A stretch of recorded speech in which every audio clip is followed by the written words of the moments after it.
Welcome, true crime fans, to a gripping episode of TrueCrimeTangles, your go-to channel for enthralling crime tales. Today, we immerse ourselves in the spine-chilling case of Kristen Larson, a young woman whose life was brutally ended by her ex-boyfriend, Zachary Matthews. It's a story of shattered dreams, a devastated family, and a shocking Christmas betrayal that will leave you in disbelief. Join us as we delve into the depths of this true crime narrative, covering the heartbreak, resilience, and unyielding pursuit of justice that defines the Larson family's harrowing story.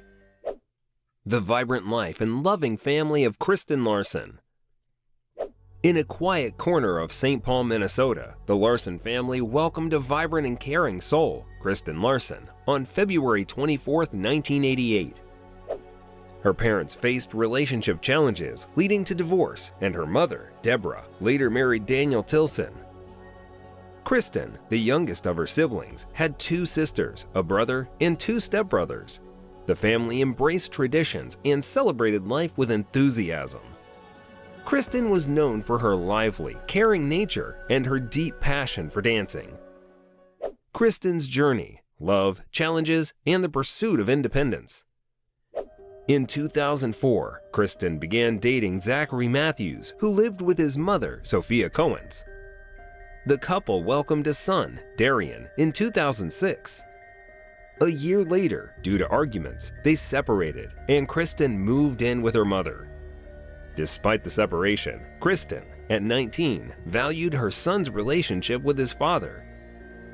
Kristen was a dedicated mother, working, attending bartending school with her stepfather, and pursuing nursing college. She aimed to build an independent life. Although she was just weeks away from earning her bartending degree, fate had other plans in store for her. A deadly Christmas deception: the shocking murder of Kristen Larson. On Wednesday, December 19, 2007, Kristen was scheduled to join her family for a Christmas cookie baking session. However, her plans took a different turn that evening. She called her mother to explain that she was taking a friend to a nearby supermarket and would then pick up her son from Matthews' apartment. Kristen and Matthews had plans to go Christmas shopping for their son. So, they agreed on a time for Kristen to return home and bake cookies with her family. When Kristen arrived at Matthews' apartment later, she was about half an hour late, which angered him. An argument ensued, during which Matthews struck her with a blow that left her unconscious. Shockingly, their 2-year-old son, Darian, was present during the altercation. Matthews then used a white shoelace to strangle Kristen. He tied the ends into loops, threaded one loop through the other, and tightened it around her neck. The shoelace became embedded in her skin. Leaving their son alone in the apartment, Matthew placed Kristen's body in the back seat of her car and drove to a random alley in Minneapolis. In a bone-chilling act, he ignited pages from a phone book inside her car, ultimately causing the vehicle to burst into flames. Nearly 7 hours later, firefighters were summoned to the alley behind the 2200 block of 24th Avenue South after receiving reports of a car fire at 8 p.m. Upon arrival, they discovered the neighbors had already used home extinguishers to extinguish the flames and had removed Kristen's strangled body from the burning car. After identifying the body, the police informed Kristen's family at 4 a.m. on Thursday. They had been anxiously awaiting for her since she didn't arrive as scheduled that evening. The news was an unbelievably devastating blow to the family during the Christmas holidays. Deborah struggled to comprehend how such a tragedy could befall her beloved daughter. Amid this horrific ordeal, Matthew, the murderer, grieved alongside the family and even moved in with them, all while concealing his terrible secret. A complex investigation of the tragic murder. After the heartbreaking discovery of Kristen's body, a rigorous investigation unfolded. The Hennepin County Medical Examiner's Office confirmed her cause of death as ligature strangulation and a head injury. Her death was officially deemed a homicide, setting the stage for a relentless quest for answers. The investigators began piecing together the intricate puzzle of Kristen's final day. They questioned Matthews, who claimed to have remained in his apartment at 556 Jenkins Avenue throughout the evening. He cooperated with the authorities, seemingly determined to assist in solving the murder. Matthews also claimed he waited for Kristen that day, but when she didn't arrive, he took their son, Darian, for Christmas shopping. Amidst the ongoing investigation, Kristen's friend Michelle reached out to police, eager to help. During questioning, Michelle revealed that Kristen had been in a relationship with a man named Derek. However, attempts to contact Derek proved fruitless, and he initially appeared as a potential suspect. Yet, when located through friends, Derek claimed to have distanced himself from the world following Kristen's tragic death and provided an alibi for the day of the murder. The case became more puzzling, with no apparent suspect in sight. A sharp-witted detective speculated that the crime hadn't taken place where Kristen's body was found, since she was without shoes, indicating that the assailant might have left on foot. An important clue came to light when the police investigated a highway near the site where Kristen's car was found, spotting a black pedestrian around 8 p.m. This revelation led to the conclusion that the murder site was approximately half an hour's drive from Kristen's home, close to where Matthews lived. Upon reviewing the surveillance camera footage from the supermarket where Kristen left her friend, it was evident that she drove in the direction of St. Paul Park, implying that she likely headed to Matthews' residence that evening. Informed of Matthews' pending return to his apartment, the police asked Deborah, Kristen's mother, to delay his departure, as they planned to investigate his residence.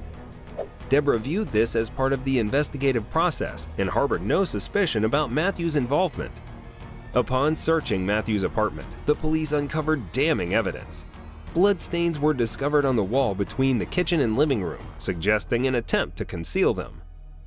They also found letters filled with grievances directed at Kristen, which Matthews had never sent. Additionally, a pair of shoes missing their laces aroused suspicion. Considering that Kristen had been strangled and suffered a head injury, all of which left traces of Matthews' home, the police were increasingly convinced that they had their prime suspect. They concluded a follow-up investigation on Matthews, scrutinizing his phone records to verify his whereabouts on the evening of December 19th. Matthews had initially stated that he went Christmas shopping during the day and was at home in the evening. However, his phone records told a different story. They showed that at 6:20 p.m. and 8:40 p.m., his phone pinged towers near I-94 and Lexington Avenue, contradicting his claimed location at his house in East St. Paul. On Sunday, December 23rd, Matthews was taken into custody. He recounted the discovery of Kristen's body in his apartment, claiming that she had been the victim of a robbery.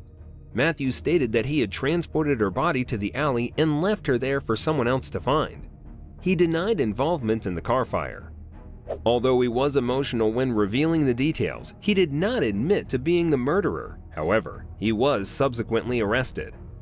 Further investigation revealed a troubling history for Matthews. State records indicated at least 4 prior arrests, although none resulted in convictions. Past charges ranged from first-degree aggravated robbery and fifth-degree assault to obstructing the legal process and trespassing.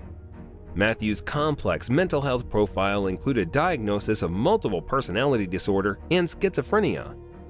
His upbringing was equally tumultuous, growing up in foster care until he emancipated himself at the age of 16. For Deborah and her family, the shocking realization that Matthews could be involved in such a gruesome crime was inconceivable. Kristen's elder sister, Michelle Svaven, shared insights into their turbulent relationship marked by periods of on-again, off-again dynamics. Matthews' persistent efforts to rekindle their relationship, coupled with his obsession and relentless calls, had left a trail of tumult and discord. The final breakup occurred roughly 6 months prior, when Kristen moved in with her mother, a heartbreaking precursor to the tragedy that unfolded. Justice for Kristen. In 2008, a breakthrough finally came in the case of Kristen's murder. Zachary Matthews, who had initially denied involvement, eventually confessed to the heinous crime. When the judge declared his guilt in the murder of Kristen Larson, Matthews broke into tears, unable to contain his overwhelming remorse. As a consequence, he received a life sentence in prison without the possibility of parole. The wheels of justice had turned, providing a sense of closure for Kristen's grieving family. During this challenging period, Darian, Kristen and Matthew's son, grew up amid the shadow of a horrific memory. He faced difficulties such as bipolar disorder and ADHD, but Deborah, Kristen's mother, remained devoted to his upbringing.